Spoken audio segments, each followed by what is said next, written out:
මේ දොර එළිය වහලා ගියාම මං අරගන්නේ කොහමද අනේ ඔයා මාර වැඩනේ අනේ කරන්නේ. කවුදානේ එළියෙන් ආවේ ඔයාට විකාරද යතුරුවත් මං ගෙනාවේ නෑ මගුලක් කියවන්න එපා. කාමරේ දොර ඇයුවාර එළියෙන් ඉබ්බ දාලා ගියේ. ඉබ්බෙත් දැම්මේ නෑ නෝනා නිකන් නේ තියෙන්නේ මං නිකන් අර මේ රෙදි පටි කෑල්ල මේවා කරලානේ ආවේ. මගුලක් කතා කරනවා ඉඳගෙන රෙදි පටියක් පටලවලාවලු අර අස්සට මේව දාලා ගිහින් දින්නේ ඔයා.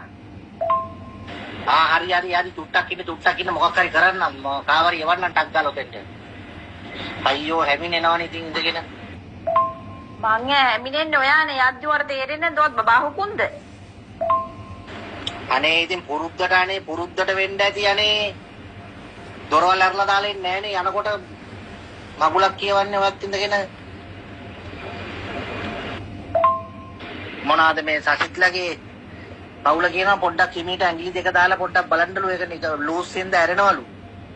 මම දැන් ඔතෙන්ට කාවරි යවන්න එහෙම නැත්නම් එහෙම ඉන්න එළිය දොරත් ලොක් කරලාද මන් දන්නේ නැහැ මං ආයෙ මට මතකත් නැහැ. මේන් ඩෝ එක නම් ලොක් කරලා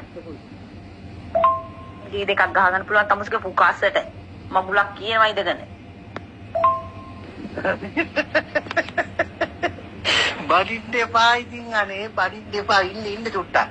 හොඳ වෙලාවට දැන් මතක් කරේ. ගැට්ට මුල දිලා නැගිට්ටනම් මල මගුලනේ දැන් තාම 12 මාරනේ පොඩ්ඩක් ඉන්න මං කාවරි මොකක් හරි කරලා එවන්න ඕනේ. දොර කඩන්න තමයි වෙන්නේ දැන් මං කාව දෙවන්නේ. මගේ ලබ්බ පරිස්සම් කරන්න දොර වහලා ගිය කියන්නකෝනේ. බෝ මට එනවා බඩින්න එපා යකෝ. එනවා දැන් හොතෙන්ට අර මේ අයිස්ක්‍රීම් කඩේ කොල්ලටත් කිව්වා මේ ඉමායටත් කිව්වා දෙන්නගෙන් කවුරු හරි එයි ඉක්මනට.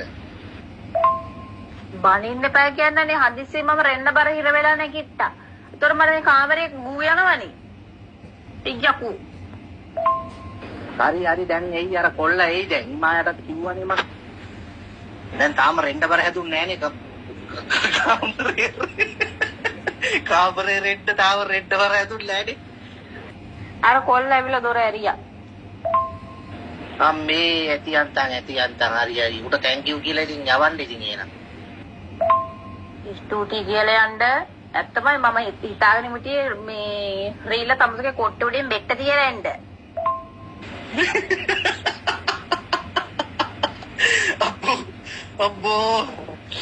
අම්බෝ මගේ යටි බඩක් ගොනා දුනා.